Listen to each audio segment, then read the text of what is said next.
Well, hello everyone, and welcome to today's webinar. Today we will dive into a very exciting topic, why enterprise training breaks at scale and what the LMS can't fix. This session is eligible for HRCI, SHRM, and ATD professional development credits. Now let's meet today's speakers.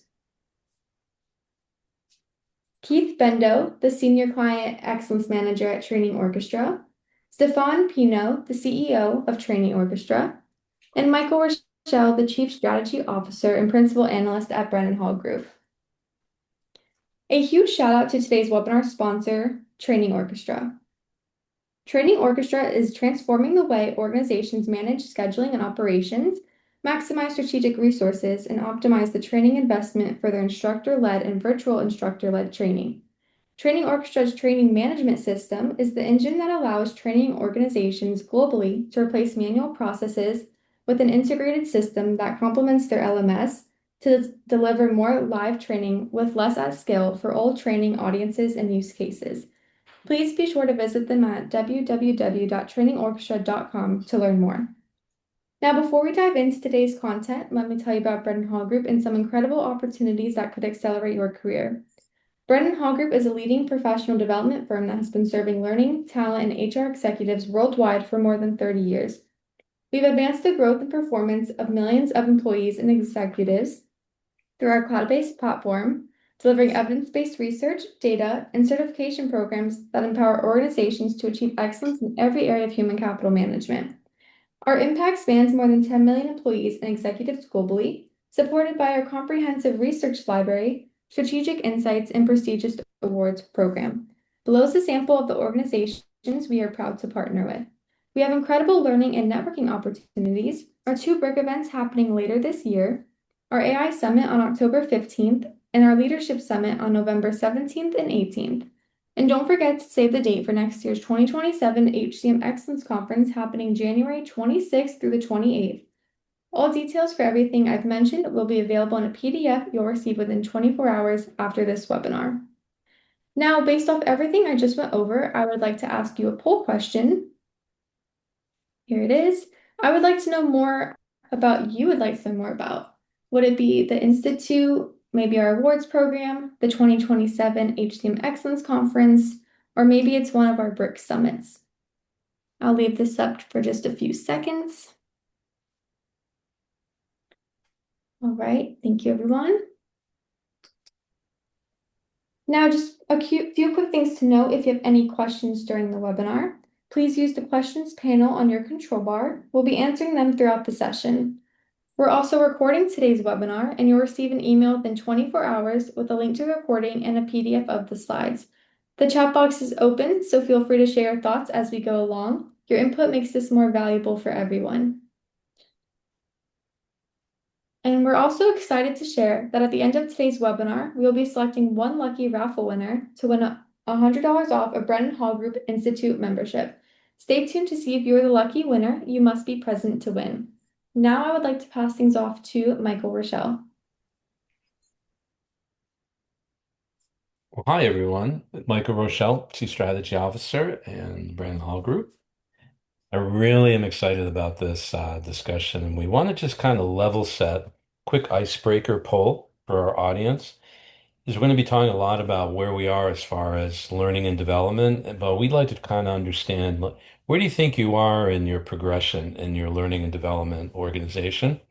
So we've just asked for what phase you think best describes it. Reactive ad hoc, kind of getting our act together, still working through things, work in progress, standardizing, getting some protocols, policies, some consistency in place, strategic being more advanced, really have people process technology nailed down. And then optimize would be nothing else to change. We're just going to keep building on what we already have. So, and then we'll share the results with the rest of the audience and the panelists.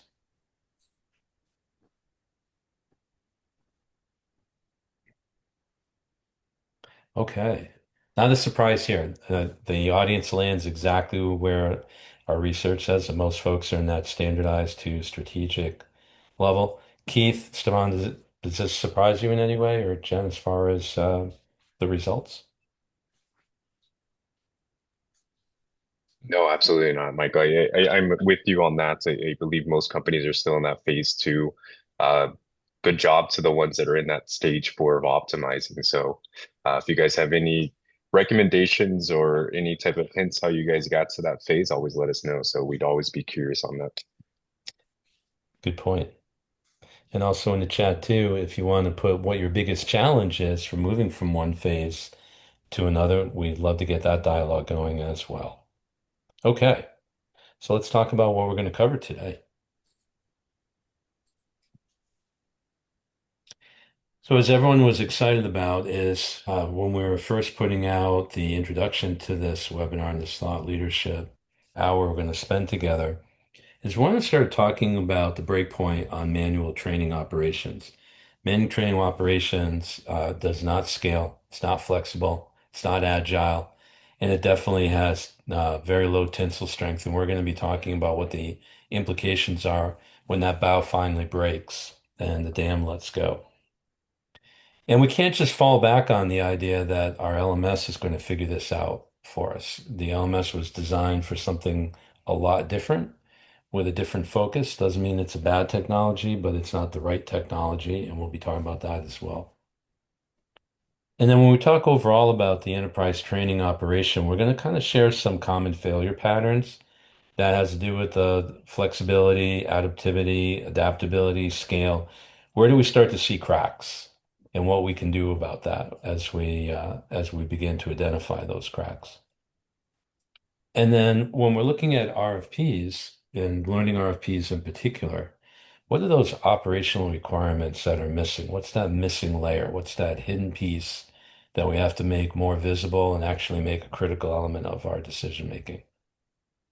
And then clearly we want to talk about how software, how technology, how a great platform for training operations management can address these gaps.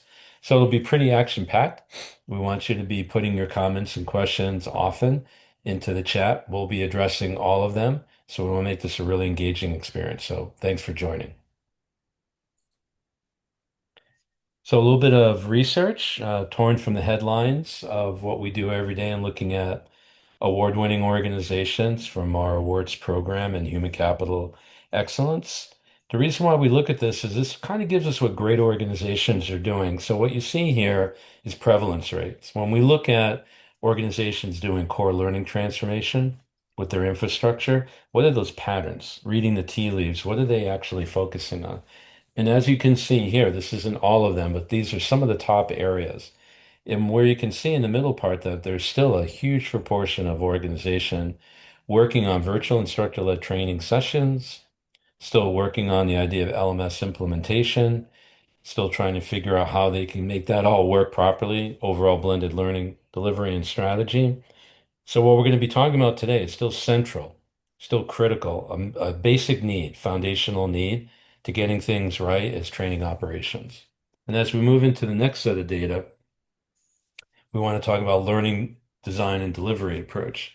And you can see here where people are still focusing is the majority of organizations, almost 7 out of 10, are still driving a lot of their learning through the basic blended learning programs, through self-paced e-learning, but again, virtual instructor-led training sessions, scenario-based casework.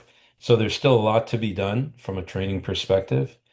And also from an instructor-led training standpoint, overall, in person, still is about 80% for most organizations. And then finally, as we wrap up, we look at what's going on with technology infrastructure and digitalization. And you can see where by far the biggest jump is in LMS implementation and migration. It's about 25 to 40% of an organization's time is getting that right and then integrating the systems that go with it, getting some good analytics and dashboards in place, and the learning portal development, which is to create the ultimate user interface. But one thing that we're going to be talking about that even the great award-winning organizations need to pay more attention to is how do we fold in that operational layer, that training management system layer. So we'll be talking about that as well. So that's a quick wrap up, kind of around the world in 2 minutes as to what we're seeing with our award-winning organizations. So Where are we? As we talked about before, 70% of all corporate training is being delivered via instructor-led training. I think that happens to be a bit low, in my opinion, based on working with hundreds and hundreds of organizations worldwide. I think that number is probably getting back up to the 80% level. But statistically, that's what we're seeing so far. And then two-thirds of the organization plan on increasing. So what's really interesting is we had that low point during the pandemic. There's been a steady increase, but overall, despite AI and despite all this great technology that allows us to do things in a virtual environment, 2 out of 3 organizations still feel that they need to increase their instructor-led training, which puts even a finer point and a greater level of importance on how you're going to manage your training operations, optimize it, maximize it, make sure it has ultimate impact for the organization, which we'll be talking about. Okay. So we're going to launch another poll really quick. And what we'd like to know from you is what are the biggest friction points for you in your current training operations? And if there's something there that doesn't meet what's your biggest constraint, throw it in the chat for us. We'd love to know that as well. So we'll give you a minute or so to be able to answer. And thanks everyone in the chat for letting us know where you're from. Welcome everybody.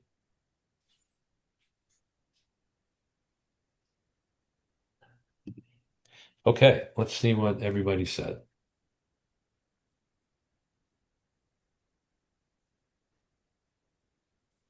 Pretty evenly split. I mean, the integration of tools don't work very well. It's a little bit of a lead, but these are major priorities for folks. More than 50% of the audience are saying these are big drivers for them. Based on our team of experts here, Stefan and Keith, what does that surprise you at all? Or what do you think about how this kind of lays out from a pattern with the audience?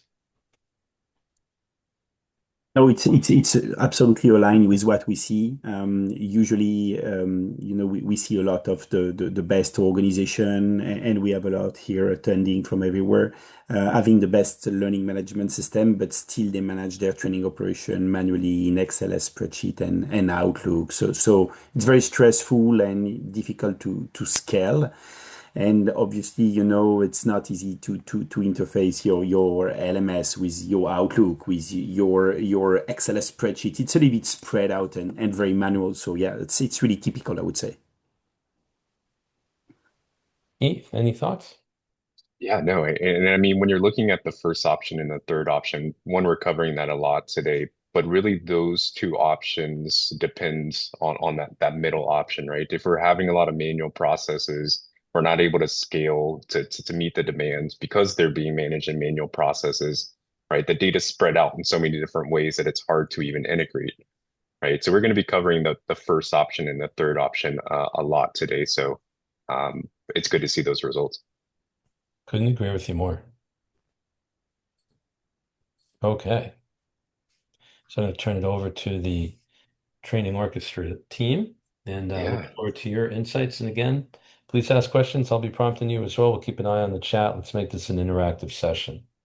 Absolutely. And thanks, Michael. So let's start off by looking at the reality today. And one thing that we all know is that ILT is complex to run, right? And as we just mentioned, most organizations are still operating on manual processes and workarounds. And with the expectation around speed, insight, and the use of AI, these manual foundations are even more exposed. Now, there are many moving parts when you look at multiple different data points of managing your schedule, your instructors, your physical classrooms, your virtual classrooms, time zones, materials, multiple audiences, and then, of course, the cost that comes around all of that, in which all of those things I just mentioned all have to happen in sync. Now, in many organizations that we work with, a single ILT program can have up to 12 plus operational checkpoints. So those are different touch points throughout the organization that need to be ran through before even an ILT session is ran. Now, we see organizations running one session per day to those larger enterprise clients that are running needing tens of thousands sessions each year. So this is not a small example. Right. In one example, a large enterprise client that I was working with was managing around 50,000 instructor-led sessions a year with more than 500 trainers that are involved in delivering that ILT sessions. Now, But with despite all of this complexity, most ILT operations are still held together by manual processes. So managing that large volume with spreadsheets, emails, chats, calendars, and LMS workarounds, in which the LMS was really never designed to manage any of this. Now, again, this is true at any scale if we're looking at one session per day to 500,000 sessions a year. Now, as I mentioned earlier, along with those 12 plus operational checkpoints, we routinely see teams juggling 5 or more systems. And then there's a huge amount of operational knowledge that lives in people's heads. Now, the one phrase that we hear the most is that they're making it work. And honestly, they are, but only because they're working heroically, right? They're working overtime, they're working past what they need to be doing, not because the process that they have in place is actually built to scale. Now, I see a lot of our clients here, and one thing that's before we go through that pre-boarding process stage, I interrogate you guys with a lot of questions, try to understand your operation and really how can we improve that. So I ask a series of different questions to understand your operation. One of the ones that I had for an example was, how do you keep track of who can teach what in terms of your trainers? And what are the qualifications of your instructors? How do you know their skill sets? Where are they based? What courses they can teach? What certifications do they have? And one manager that told us, which is really common in a lot of organizations, is that it's all in my head. He mentioned that nothing is documented. And frankly, if he said that if I got hit by a bus today, this whole program goes down. So while it is a funny quote, it's very serious, right? It's a very much of an issue in a lot of organizations is that a lot of information is living inside of one person, or maybe two in that case. Nothing is documented or processed through a system. Yeah, thanks, Keith. And so you've just seen how complex this actually gets, and I'm sure you and your team have felt it in the day to day. So what are the biggest challenges you have when it comes to managing instructor-led training? And so feel free to mark all that apply. Maybe it's managing the scheduling and resource allocation manually with spreadsheets or calendars or other tools. Maybe it's tracking instructor utilization or managing trainer availability and skills, like Keith just mentioned, and being able to find and assign that most qualified trainer. And maybe it's getting all of the many tools and processes that you use to manage operations to work smoothly together, including your LMS. Of course, there's tracking costs and budget, managing cancellations, postponements, changes, or something else. If there is something else, maybe just let us know in the chat. All right, we'll give it just one more second. And great. So yeah, so this is fairly distributed, which usually tells us that the issue isn't isolated. It's across the entire operation. And so when that happens, there's a lot of cost and impact that ends up sitting in the data you can't really see. Stephan, you want to tell us a little bit more about that? Yeah, again, not a surprise. What's interesting is that just a side note on the cost management and budget, it will varies. We're seeing some countries surprisingly that really track very precisely. Maybe those who have insisted on that are coming from those countries and or some states, yeah, so it's pretty equally distributed because usually, many of those problems occurs. Mm.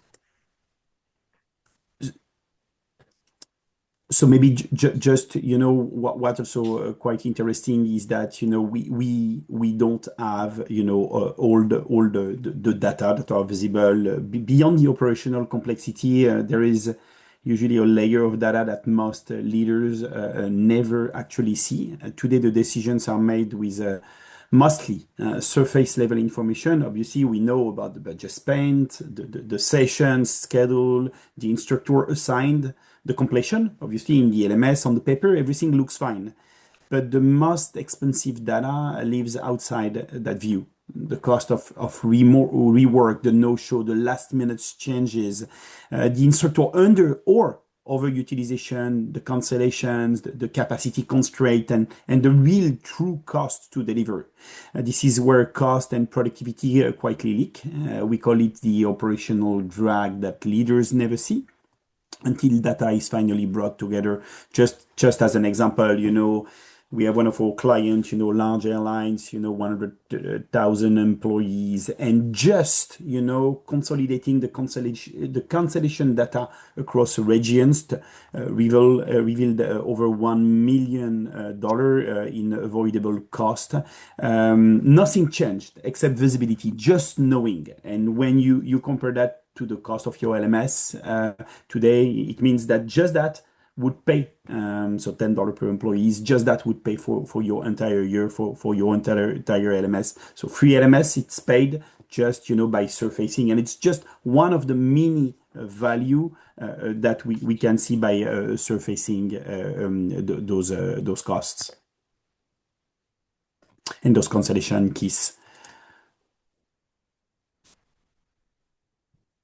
Yeah, and kind of piggybacking off of that, right? When your leaders can't see this operational data, there's big consequences and there's many breaking points. So we'll look at some of the breaking points that we see over and over across industries, geographies, different maturity levels. So the first one that we'll look at is overspending, which overspending is almost never intentional, right? So it shows up through kind of hidden work, which is reworking your schedule, last minute cancellation, last minute changes, and inefficient use of your instructors and your resources. Now, when organizations finally take all of that data and consolidate it, they're often surprised by how much hidden cost was already there, right? If you look at an example of cancellations, if I book Michael for next Monday, I then cancel that session last minute. We've just freed up Michael's schedule for that Monday, whether we're paying him or not, right? We're still booking off his Monday, even though we've canceled that session. Now, mentioned earlier that we worked with one organization where they saw that cancellation pattern, just kind of like what I mentioned, right? And they were able to expose seven-figure waste with that cancellation information. Looking at the next points, we constantly see full-time instructors and SMEs that are underutilized, while organizations simultaneously spend on external and trainers. So again, not being able to have visibility of what your internal trainers are doing, thinking that they're busy, going externally and paying that contract cost. So again, the reason isn't lack of talent, it's the visibility into who has what skills, who's available, as I mentioned, and who's already overloaded. Now, with manual operations, they don't just add effort, they cap your growth. We regularly hear teams describe session setup taking multiple hours or even a full day, with delivery teams already being maxed out and working beyond a standard work week, which leaves your team very little growth room to grow. Now, next, what we'll look at is with the lack of control. So operations feel reactive, dependent on individuals, like I mentioned earlier, and not dependent on your systems. So again, we hear teams say things like, if Maria goes on vacation, the whole operation stops. Now, finally, limited visibility into key data. We touched on this again earlier. Leaders have a hard time answering very basic questions. So how much, where, and why, those type of questions, let alone see different patterns with that. Now, when we ask organization, what's your cost to deliver? The most common answer that we receive is we simply don't know. And there's a real risk because when leaders can't see true cost to deliver, they can't tell the difference between necessary investments and avoidable waste. So again, very different organizations, same breaking points again and again created by complexity and scale, which is exactly where technology and of course now AI starts to matter. Now, up till now, we've talked about complexity and the patterns, right? This is what those patterns actually look like in real organizations. And we'll break that down into 3 different examples. In one enterprise, nothing about training behavior changed. They simply were able to gain visibility into cancellation and schedule change data that they didn't previously have, and suddenly saw over $1 million in avoidable costs that had been hiding in plain sight. Looking at another organization, the issue wasn't a lack of instructors. Again, they had more than 200 plus instructors globally, but no shared way to understand what is their skill sets, what is their qualification, their availability, and their workload. So some instructors were stretched thin, others were barely used, and leadership couldn't see the imbalance.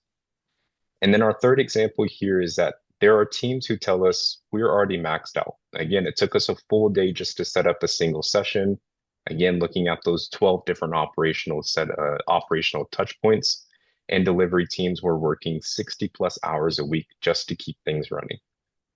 At that point, growth really stalls, right? And there are very different organizations, but the breaking points are very consistent in each one.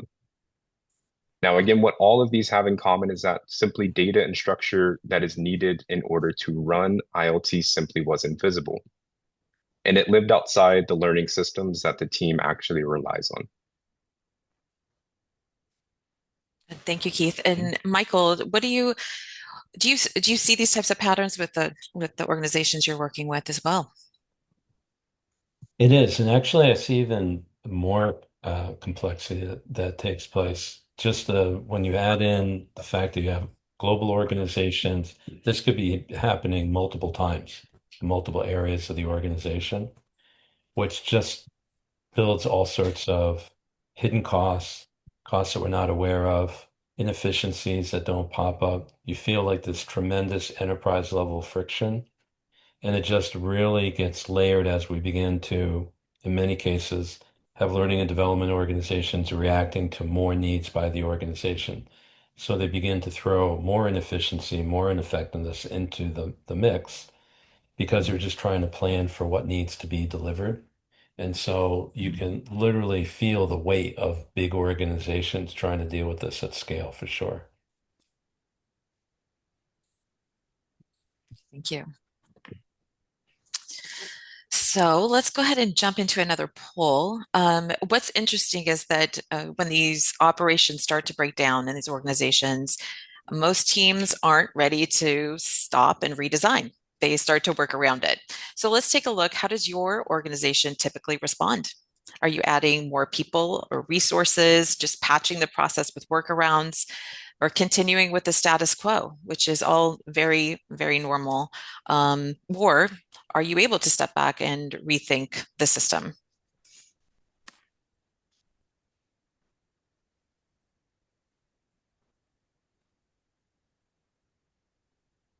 All right, great. Good, and we'll share those results. Yeah, so patching the process with workarounds is definitely our leader there. But that's what we see a lot of the times. Stefan, Keith, I'm sure you have, and Michael, I'm sure you have a lot to say about that. Yeah, everything is supposed to be in the LMS, so not surprised to see that everybody try to make it in the LMS. Plus, everybody think it is in the LMS. That's what has been sold most of the time. So, well, one system, one roof, and we will manage e-learning, learners, instructor-led training, and virtual instructor-led training. And end of the day, it's a lot of work around, a lot of XLS spreadsheets. So, not surprised it's coming first. What do you think, Keith, on your side? Yeah, absolutely. I agree with you. And maybe another option there that we see sometimes is that companies simply do nothing, right? Is that those workarounds or those issues simply stay in place. Organizations then start to think, okay, maybe IoT is too complex, too costly to run, so maybe let's look at alternatives, simply because they don't have those systems in place in order to actually manage and actually scale the IoT training. So, And Yes, and go ahead, Stefan. Michael. No, please, Michael. And just something that was on my mind too is that we left it kind of open-ended what we mean by patch and workarounds. We know that there's a large spectrum, and the bigger the patch, the bigger the workaround, the bigger the problem. Then eventually we wake up one day and all we have is patches and we can't remember the foundational ways that we do things. So becomes increasingly more difficult to manage the more patching we put. But I'd be curious to hear from people in the chat, what type of patches or workarounds are they using? Yeah, I Yeah. agree, absolutely. And yeah, maybe just moving to the next slide is going to be really linked, but this is today where we are really running in a workaround world, and the LMS was never meant to fix this. The LMS platforms or the LXP, they are honestly excellent at what they are built for. Managing learners and e-learning, managing the content, enrollment, completion, that's their job. And that's what they do very well. But instructor-led training, it's different. ILT, it's live operational system. It involves the instructors, schedules, rooms, equipments, costs, skills, happening over multiple days, regions, time zone, languages, as well as content changes. I don't know if an instructor is calling sync tomorrow morning, all happening in real time. And that's the difficulty when organization try to run that live operation on system designed for something else, designed for e-learning delivery.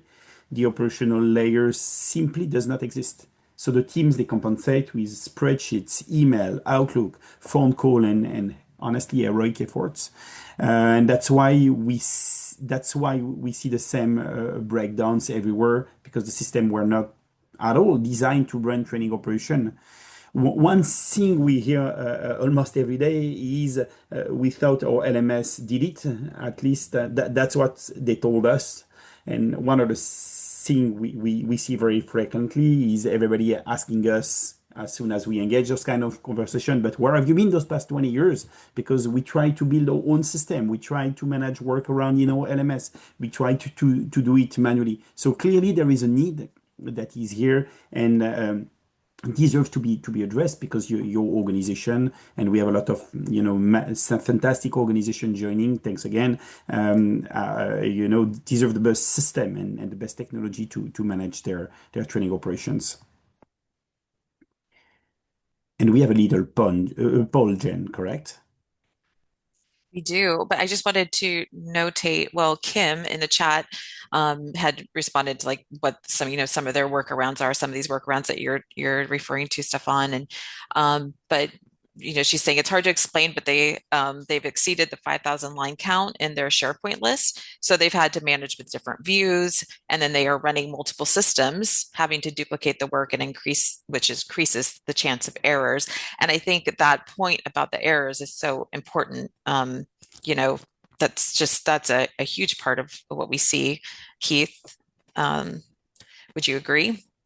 I would. And if funny enough, I had an example from a client that was managing that in Excel. So they were having it in Excel, putting it in Outlook, and then putting that in manually back into the LMS. One of the data entries inside of Outlook had a different date than the workday, or than the LMS entry. So the trainer showed up the next day. There were no students because the students showed up the day earlier with the date that was in the LMS. So yeah, Kim, that's a really good example in terms of errors, especially when you have so many different touch points, data entry into multiple systems that simply don't talk and confirm that data. Yeah, good. Michael, did you have any insights on this as well? Well, I'm gonna chime in on what Andre just wrote. We have several different business units supported by L&D team, very hard to consolidate all the data. I think that's another way to have errors happen. So you've got the data sets you're working with within one unit, and it's hard to keep all those lines straight.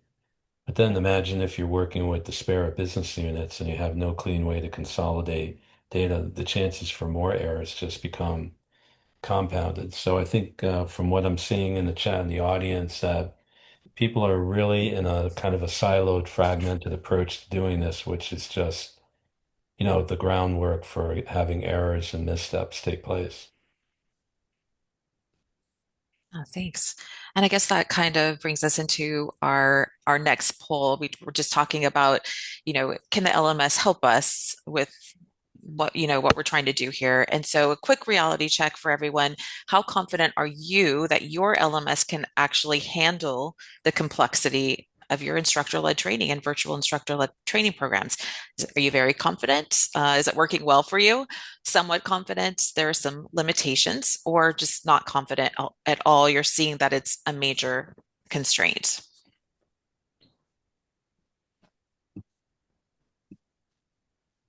All right. Let's give that one more minute or 30 seconds. Perfect.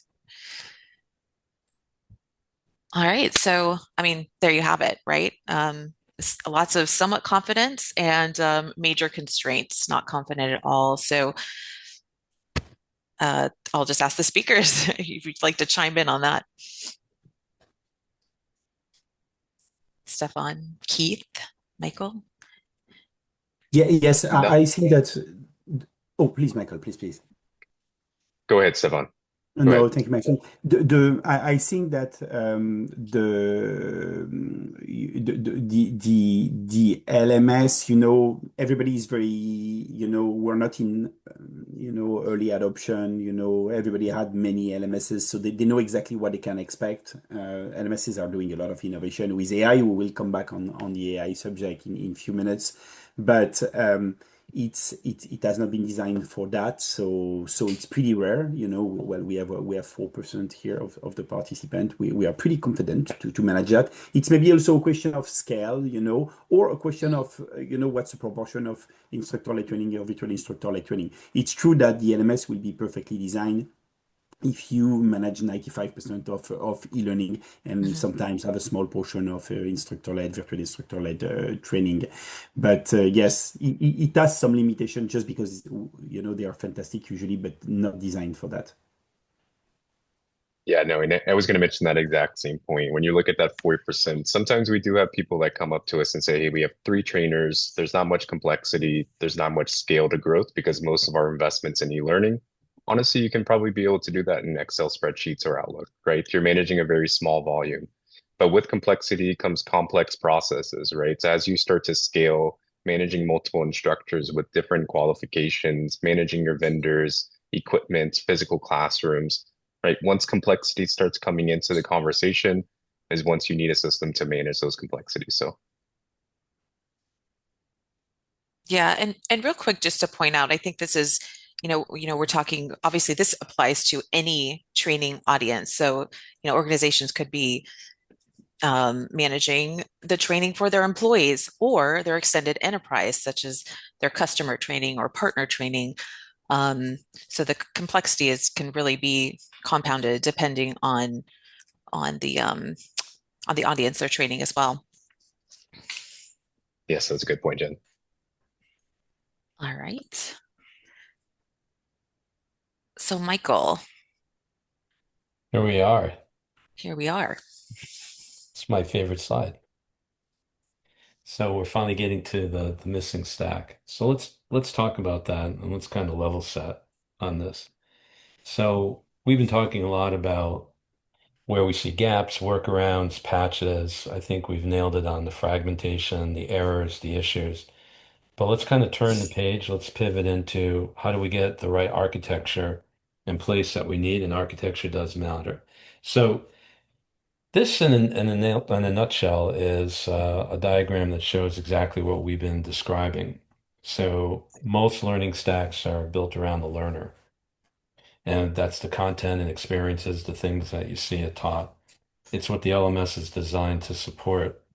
But when we look at it from the bottom up and we follow the what we consider the infrastructure, the foundational layer for getting it right from the instructor-led training perspective, it's much different. So you have to kind of treat this like a live operating system because as you try to deliver that learner experience, there's so many logistics that you have to organize. You're talking about things like scheduling, instructors, rooms, equipment, costs and constant change. So we really need to be able to begin to stop looking from the top down exclusively. And we need to begin to manage this complexity and difficulty from the bottom up. And so this is where we really need to be able to look at where the missing layer is. And that layer is hard to kind of control. It's hard to scale. Now we're talking about in that training operations segment. And it's hard to explain, even organizations that have strong learning technology. So we want to introduce here is this AI orchestrator approach, the DNA of a training operations system that matters.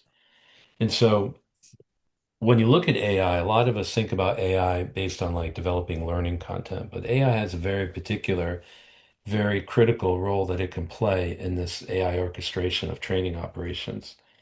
So this is where AI becomes an infrastructure support. So as you get close to AI, to a no-brainer, that's kind of where we're at. Like, why wouldn't you do this?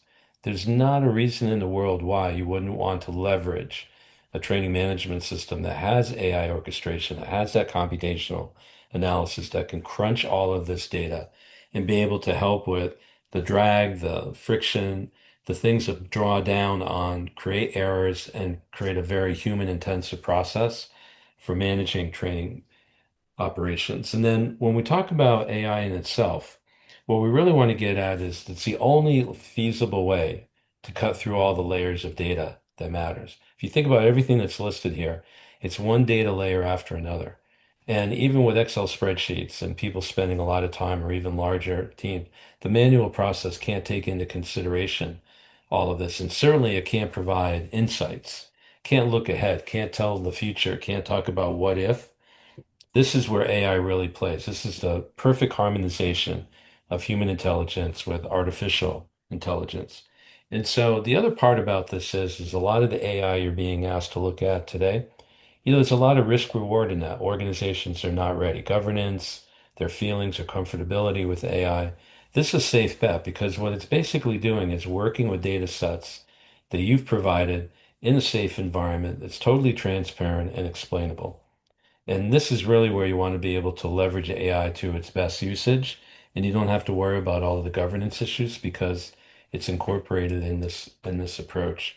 And then it's really in kind of finalizing the point here is without having this foundational element of really understanding training operations, you can't build in the flexibility, agility, adaptivity, trajectory, velocity that you need to keep learning moving at the speed of business. This is the only way to be able to optimize for maximum effectiveness and efficiency and get rid of the friction in training and be able to meet the needs on an ongoing basis when the business needs you to deliver learning.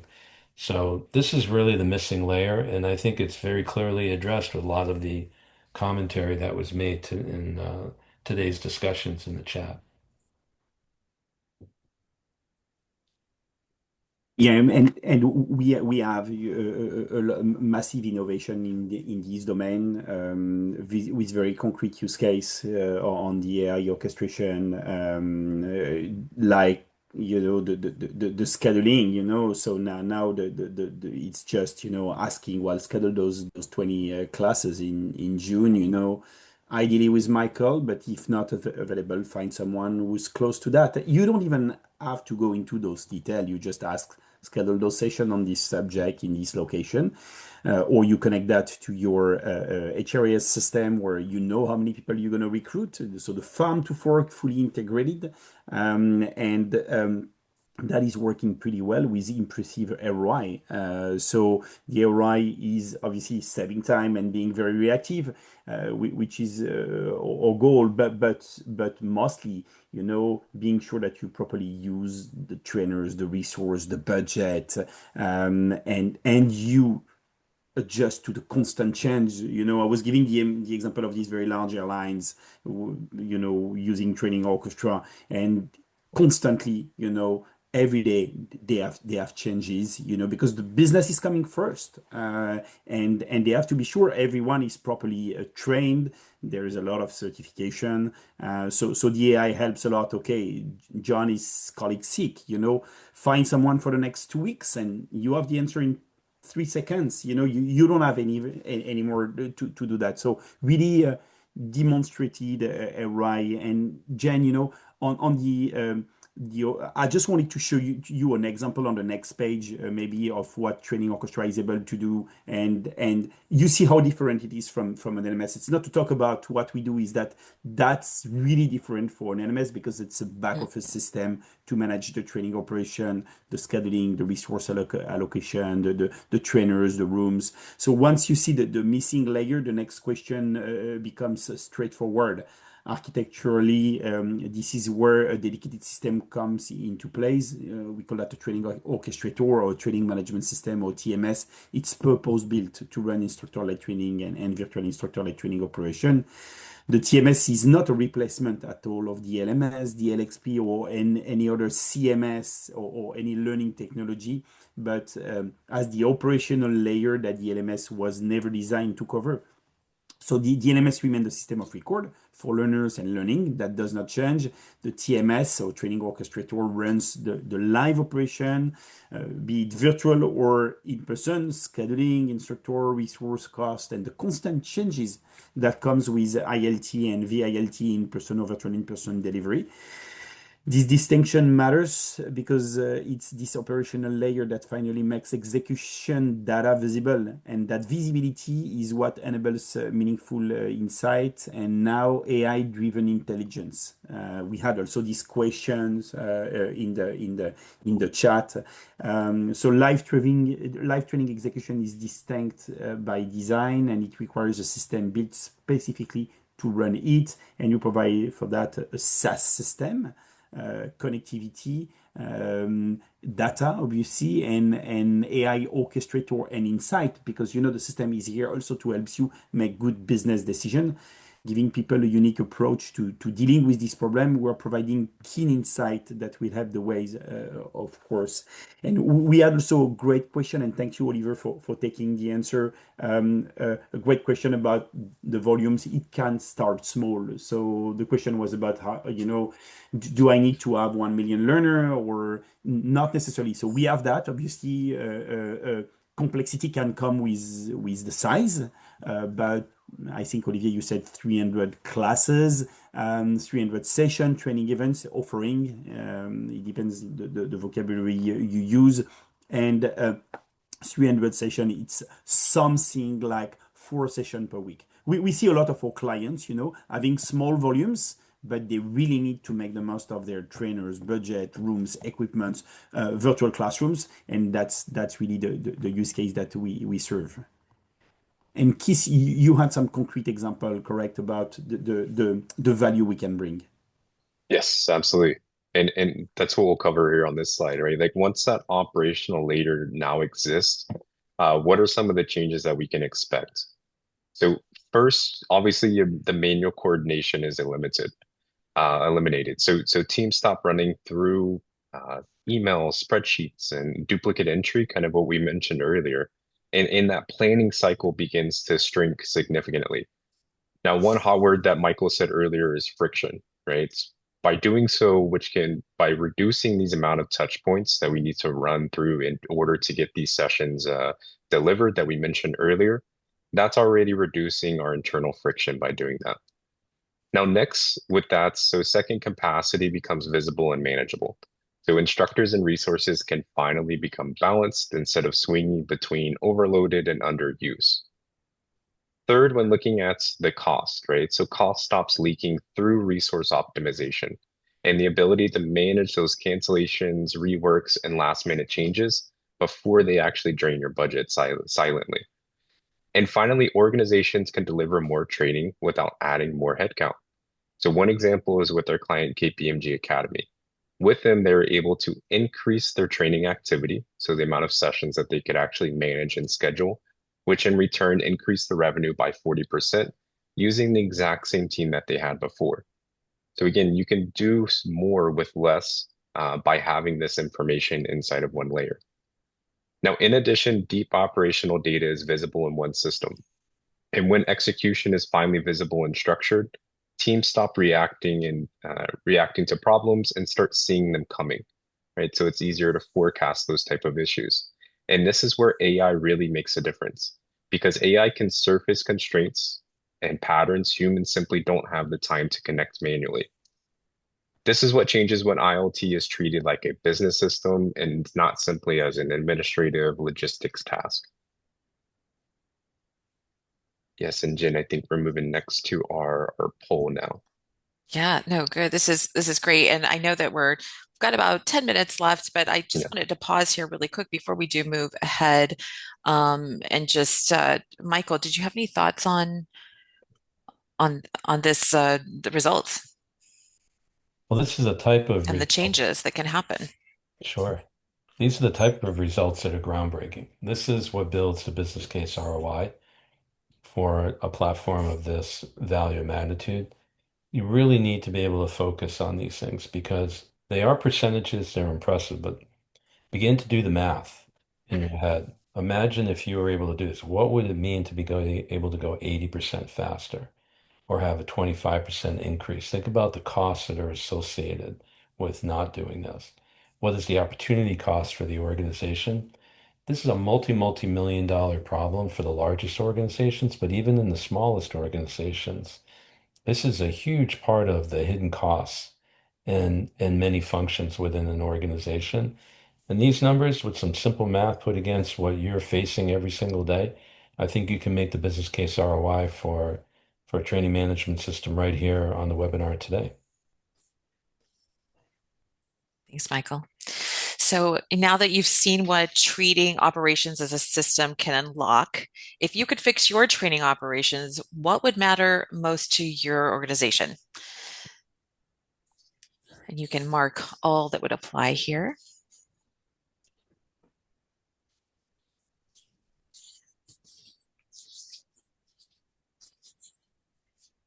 Good. The answers are still coming in.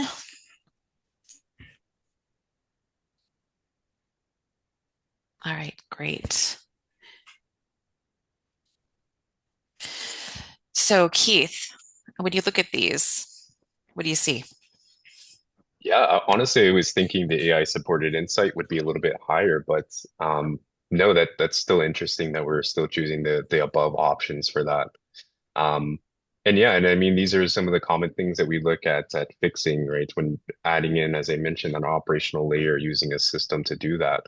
By doing that, you're able to collapse those different problems that are listed in this poll. But um, those are my thoughts, Stefan. Michael, I don't know if you had anything as well. Stefan, what are your thoughts? Yeah, the need for automation is key. You know, I think also it's a lot of stress for the team. So if we can put all that on autopilot, that's obviously a great subject.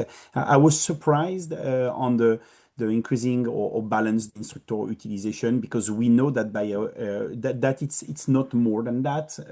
The reason is that usually it has a big impact on the budget. What we're seeing in the nutshell is usually organization will have well, full-time dedicated instructors. So the idea is to make the most of those strategic resources and be sure of the utilization rate. Second, obviously, once it's optimized, using the internal subject matter experts. The big question is, how do we map the skills? How do we know who can train on that? Once you have, 1,000, 10,000, 100,000 subject matter experts, it becomes obviously very complex with turnover. And also, we're seeing a lot of organization, just giving a call to an external vendor and saying, "Can you find for me?" And then they cash out. They use a lot of cash, while they could better use probably their internal resources so we see here, obviously a very big impact for reducing the training investment and making the most of the strategic resource. Yeah, great. Thank you, everyone. Hey, Keith. Yeah, so we're looking at, so the natural next question is, does our current learning stack actually support our training operations at scale today? Right. And before you even jump into RFPs or new tools, the first and most important step is simply assessing whether your current learning stack can actually support your training operations at scale. And some of these questions that you may ask yourself will look like, first, can my system plan and manage changes across complex ILT and VILT programs without conflicts? Can my system help accelerate planning cycles so we can actually scale training without adding headcount to manage the scheduling? Do we have real-time visibility of trainers and resource availability? Can we track all costs and easily calculate true cost to deliver and ROI? And can we report on utilization, demand, execution, and not simply just on LMS completions? Now, these are the types of questions most teams have never formally evaluated, which is why we're execution quality quietly falls back to spreadsheets and workarounds. And it's just the beginning, right? Now, looking at a few tools that you can use, one, the Brandon Hall Group has created a great IoT operations assessment that's designed to help teams evaluate their current stack against these realities to make them execution gaps visible. Now you guys can download it here with the VR code, and we'll also put it in the chat as well. And to take it another step further, for some organizations, the clarity eventually leads to an RFP. And if you guys need help with an RFP template, that can help. We've got you covered here as well, with again the QR code listed on the slides here. Now, with that, that brings me to the key takeaways from today, and I'll pass it back over to Michael.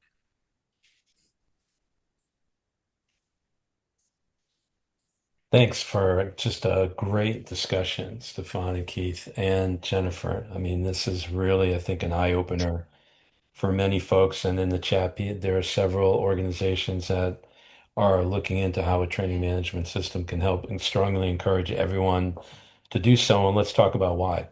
So I think we've clearly stated that if you continue to do things manually, you're creating enterprise liability, and that isn't just risk, it's costs, the ability to not be able to keep learning, moving at the speed of business, the risk of something breaking, as Keith pointed out, people being in the wrong place at the wrong time. It's fraught with errors.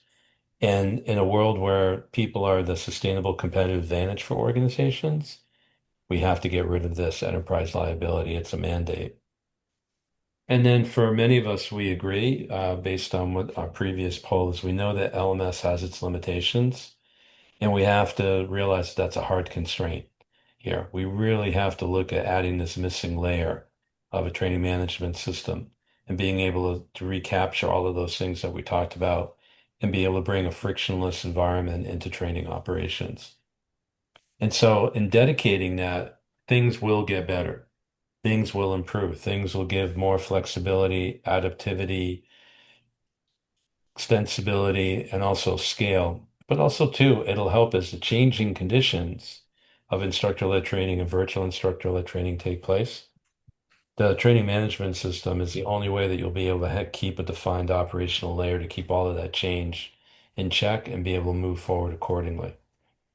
And then for folks that are thinking about AI, I think we made a pretty cogent argument that it's a safe bet in using this in terms of this infrastructure use case. It's low risk, high reward, and allows us to gain those insights and be able to gain those things that we want to be able to gain. It allows us to look ahead, see where the problems might be, but also where the opportunities, and certainly to augment human decision making. So this is a really strong business case for adding this type of software to your tech stack. And just to say a few words, so we have the experience and the data of having more than 800 clients for more than 20 years. We manage more than $8 billion of training investments every year. So serving different use cases, it could be Dell serving both internal and external audiences. It could be very large associations or governments, and we can serve different audiences. It could be the L&D department, it could be client, education, partner, or even membership association, and it could be anywhere in the world, and connected to any learning system. We have many close friends in this industry to connect with. The best learning management system have a connection with Training Orchestra. So happy. And we have a little poll. Alexi, we have 1 minute, Jen. So yeah, for I sure. let you finish the poll, the last one and the raffle. All right, 30 seconds. All right. Well, I just, thank you everyone so much for your time today. But before we get into well, I guess we're not really going to have time for Q&A, but if you have questions really quick, please, let us know in the chat or contact us later. We're happy to help you with that. But, for here, what are some best next steps for you? Let us know what that may be, and we'll be in touch. And, we've got a copy of the instructor-led training operations technology capability assessment we can send. If you'd like to discuss your specific use case, or you take the assessment and you want to discuss your results, we'd be happy to do that as well. Or send you any additional tools or insights on instructor-led training and training operations. So thank you so much for that. We will follow up with you accordingly. Thank you, Jen.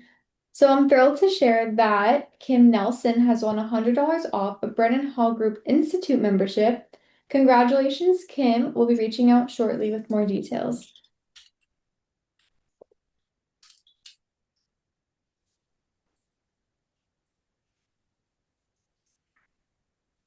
And I think this is a great place to be able to say thank you to our esteemed panel, Stephan, Keith, Jennifer. You've been living it every day. And I think you made a very compelling business case ROI story here.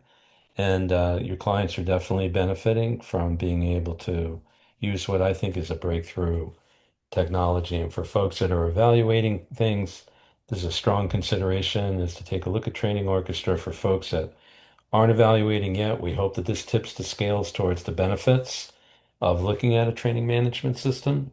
And we hope that you contact the folks at Training Orchestra to be able to really learn more about what they were able to talk about here today.